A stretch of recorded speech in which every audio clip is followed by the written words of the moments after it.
Bei dem Song Seife Blase, den darf ich ja singen in der Band und ja, die Geschichte dazu geht auch schon einige Jahre zurück, 25 Jahre um genau zu sein. Da saß ich dann als 11-Jährige im Publikum in der Philharmonie in Köln mit den Höhnern auf der Bühne und mein Vater hat mir das Lied zum 11. Geburtstag gewidmet.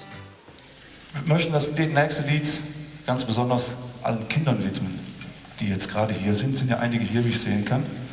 Unter anderem auch meine Tochter Daniela, die heute 11 Jahre alt wird.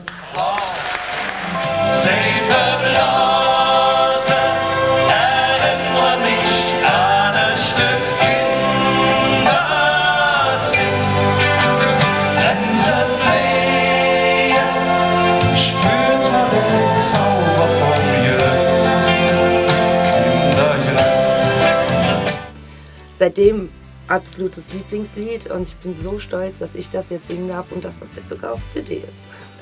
Der Song Seife Blase war tatsächlich auch schon früher, als ich noch die Höhner-Fassung kannte, immer einer meiner Lieblingssongs, weil ich eigentlich generell eher so die Balladen und gehaltvollen Lieder immer lieber mochte als so die Mitsing-Hits. Vielleicht bin ich deswegen auch heute bei Schmitz gelandet.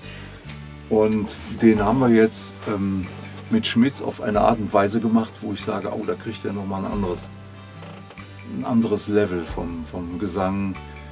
Den singt Daniela ja und ist so ein bisschen the next generation, wie man auf Neudeutsch sagt. Und ich finde das ganz toll, dass da so das halt weitergetragen wird.